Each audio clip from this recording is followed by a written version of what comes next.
शिक्षक ट्रांसफर आवेदन हुए रद्द, 1 दिसंबर से फिर होगी आवेदन। अब सरकारी स्कूलों के लिए नया टाइम टेबल लागू होगी। क्या दक्ष मिशन बंद होगी? क्या शनिवार को चलेगी पूरी क्लास? एचएम और हेड टीचर की काउंसलिंग जल्द होगी शुरू, दिसंबर में होगी उनकी पोस्टिंग। बिहार में वर्ग 6 से 8 के लिए एचएम की बहाली कब आएगी? टीजीटी और पीजीटी रिजल्ट 5 दिसंबर तक, 12 दिसंबर को होगी इनकी काउंसलिंग। टीआरई 4 पर बहाली पर उठे सवाल, शिक्षा विभाग जल्द करेगा निर्णय। सक्षमता 2 उत्तीर्ण शिक्षकों की काउंसलिंग प्रक्रिया जल्द शुरू। शिक्षा विभाग के लापरवाही से काउंसलिंग से फिर छठे शिक्षक। वेल दोस्तों, स्वागत है आप सभी का बिहार विशिष्ट शिक्षक के अनमोल पेशकश शिक्षा संवाद के एक और फ्रेश एपिसोड में, जहां हम बातें करेंगे दिन भर की तमाम बड़ी खबरों के बारे में। सबसे पहले टीचर ऑफ द डे बनने के लिए Tanveer Alam from Sheikhpura and Vandana Kumari from Madhepura ji को मैनी कांग्रेचुलेशन। अगर आप भी बनना चाहते हैं टीचर ऑफ द डे तो इस वीडियो को शेयर करके अपने नाम और पता के साथ एक प्यारा सा कमेंट जरूर करिएगा। चलिए स्टार्ट करते हैं खबरों की सिलसिला को। पहली खबर की ओर बढ़े तो बिहार सरकार शिक्षा विभाग ने शिक्षकों के स्थानांतरण और पदस्थापन नीति के तहत ई शिक्षा कोष पोर्टल पर प्राप्त सभी आवेदनों को रद्द करने का निर्णय लिया है। अब इन आवेदनों पर विचार नहीं किया जाएगा। हालांकि विशेष समस्याओं से ग्रसित शिक्षक 1 दिसंबर 2024 से 15 दिसंबर 2024 तक अपना नया आवेदन ई शिक्षा कोष पोर्टल पर ऑनलाइन समर्पित कर सकते हैं। जी हां शिक्षक साथियों, मैं आपको बता दूं कि माननीय मुख्यमंत्री द्वारा हस्तक्षेप किए जाने के बाद फिलहाल चल रही ट्रांसफर प्रक्रिया को रद्द कर दिया गया है। आने वाले समय में यानी 1 दिसंबर से फिर से ये स्टार्ट होने वाली है। बिहार के शिक्षा विभाग के एसीएस एस सिद्धार्थ ने कहा कि शिक्षक निराश न हो, उनकी खुशी से शिक्षा की गुणवत्ता जुड़ी हुई है। 1 दिसंबर से ई शिक्षा कोष पर ट्रांसफर के लिए आवेदन किए जाएंगे, जिनकी जांच 15 से 31 दिसंबर के बीच होगी। जनवरी में नई पोस्टिंग होगी, जिसमें पति पत्नी, महिला, दिव्यांग और गंभीर रोग से ग्रसित शिक्षकों को प्राथमिकता दी जाएगी। सक्षमता पास हो या फिर बीपीएससी के शिक्षक हो, दोनों आवेदन कर सकते हैं और ऐच्छिक ट्रांसफर का ही प्रयास रहेगा। वहीं शिक्षा विभाग ने एचएम और हेड टीचर की काउंसलिंग प्रक्रिया की तैयारियां शुरू कर दी है। संभावना है कि 25 नवंबर तक काउंसलिंग से संबंधित पत्र जारी किया जाएगा। काउंसलिंग दिसंबर में समाप्त होते ही पोस्टिंग प्रक्रिया को तेजी से शुरू किया जाएगा। इसमें कोशिश रहेगी कि एचएम और हेड टीचर को उनके अपने जिले में ही पोस्टिंग का लाभ मिले। जी हां शिक्षक साथियों, ये आप सभी शिक्षकों के लिए बड़ी खुशखबरी की बात है। अगर आप एचएम और हेड टीचर बनना चाह रहे हैं, एचएम और हेड टीचर बनने के लिए चयनित हो चुके हैं, तो अब आपकी पोस्टिंग आपके जिले में ही की जाएगी।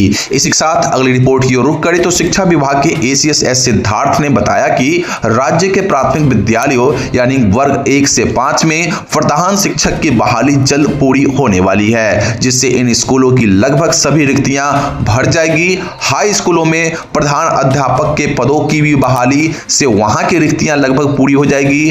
अब केवल कक्षा 6 से 8 के एचएम की बहाली जो कि अगले साल की जाएगी। पहले हम सफलतापूर्वक प्रधान शिक्षक और प्रधान अध्यापक के नियुक्ति पत्र प्रदान करेंगे, उसके बाद इस पर विचार किया जाएगा, ये कहना है माननीय एसीएस महोदय का। वहीं बीपीएससी टीआरई 3 के टीजीटी और पीजीटी भर्ती में अब तक जीएडी से रोस्टर नहीं मिला है, जिसकी देरी का कारण 50 से अधिक विषयों की जांच बताई जा रही है। 25 नवंबर तक रोस्टर मिलने की संभावना है और रिजल्ट 5 दिसंबर तक जारी हो सकता है। इसके तुरंत बाद काउंसलिंग शेड्यूल जारी होगा, जो 12 दिसंबर के बाद शुरू होने की उम्मीद है। इस बार पोस्टिंग में अभ्यर्थियों की फर्स्ट चॉइस का ध्यान रखा जाएगा। शिक्षक साथियों, शिक्षा विभाग वर्तमान समय में शिक्षा विभाग में कोई भी उथल पुथल नहीं चाहती है, जिसके कारण टीआरई 3 के सफल अभ्यर्थियों को उनके फर्स्ट चॉइस वाले जिला में ही रखा जाएगा।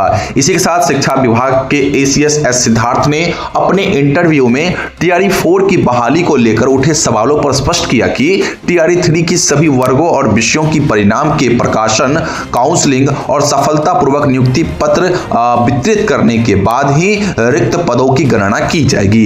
इसके बाद ही टीआरई 4 की संभावना पर निर्णय लिया जाएगा और यह भी तय होगा कि भविष्य में टीआरई 4 आयोजित होगी या फिर नहीं, और होगी भी तो कितने पदों के लिए होगी। साथियों, ये तो कंफर्म है कि टीआरई 4 आएगी, लेकिन कितने पदों के लिए आएगी ये अभी तक कंफर्म नहीं हुई है। वहीं साथियों, एक और बड़ी खुशखबरी जो कि बिहार सरकार ने हम लोगों को दी कि 1 दिसंबर 2024 से सभी सरकारी विद्यालयों यथा प्राथमिक, मध्य माध्यमिक, उच्च माध्यमिक, संस्कृत और मदरसा के लिए नया टाइम टेबल जारी किया है। स्कूल का समय सुबह 9:30 बजे से शाम 4 बजे तक होगा। सुबह 9:30 बजे से 10 बजे तक प्रार्थना और स्वच्छता जांच होगी। हर दिन खेलकूद, संगीत या पेंटिंग की एक अनिवार्य क्लास होगी। शनिवार को विशेष गतिविधियां और अभिभावक बैठकों का आयोजन किया जाएगा। इसी के साथ अगली रिपोर्ट की ओर रुख करें तो माननीय एसीएस महोदय ने अपने इंटरव्यू में यह भी बताया कि अब दक्ष मिशन के तहत आयोजित अतिरिक्त क्लासों को रद्द किया जाता है, क्योंकि बच्चों को स्कूल से भागने की समस्याएं सामने आई थी। अब कमजोर बच्चों को कक्षाओं की पहली 2 पंक्तियों में बिठाया जाएगा। साथ ही शनिवार को पूरी तरह से क्लास चलाने का निर्णय लिया गया है, क्योंकि सप्ताह के अन्य दिनों में विद्यालय की अवधि को कम कर दिया गया है। जी हां शिक्षक साथियों, मैं आपको बता दूं कि अब बिहार से मिशन दक्ष बंद हो चुकी है और शनिवार को हाफ डे नहीं चलेगी बल्कि फुल डे ही चलेगी। इसी के साथ शिक्षा विभाग के एसीएस एस सिद्धार्थ ने स्पष्ट किया कि पहले सक्षमता प्रथम उत्तीर्ण नियोजित शिक्षकों को स्थानांतरण प्रक्रिया में भाग लेने का अवसर दिया जाएगा। इसके बाद सक्षमता द्वितीय उत्तीर्ण शिक्षकों की काउंसलिंग होगी। अभी प्राथमिकता सक्षमता प्रथम की पुनः काउंसलिंग को दी जा रही है, जिसके बाद दिसंबर में एचएम और प्रधान शिक्षक की भी काउंसलिंग होनी है। इसके पश्चात सक्षमता द्वितीय उत्तीर्ण शिक्षकों की काउंसलिंग आयोजित की जाएगी, फिर इनकी जो है ट्रांसफर होने वाली है। तो साथियों इस बात को ध्यान रखिएगा कि सक्षमता 2 वाले जितने भी शिक्षक हैं उनको आने वाले समय में इसका लाभ मिलेगा। फिलहाल अगली खबर की ओर बढ़ते हैं तो कई स्थानों से सक्षमता उत्तीर्ण शिक्षकों ने शिकायत की है कि डाउटफुल श्रेणी में जाने के बाद सुधार आवेदन और हलफनामा जमा करने के बावजूद उनकी काउंसलिंग में पुरानी जानकारी ही दिखाई जा रही है। शिक्षकों के पास आवेदन की रसीद होते हुए भी यह समस्याएं बनी हुई है, जिससे उनकी पुनः काउंसलिंग नहीं हो पा रही है। शिक्षकों का आरोप है कि यह शिक्षा विभाग की लापरवाही का परिणाम है। जब उन्होंने आवेदन दिया तो उसमें सुधार शिक्षा विभाग को ससमय करनी चाहिए थी। तो दोस्तों ये थी दिन भर की सभी बड़ी खबरें जो मैंने आपको प्रोवाइड कर दी। अन्य सभी खबरों के लिए बिहार विशिष्ट शिक्षक के ऑफिशियल व्हाट्सएप चैनल से अभी जुड़ना मत भूलिए।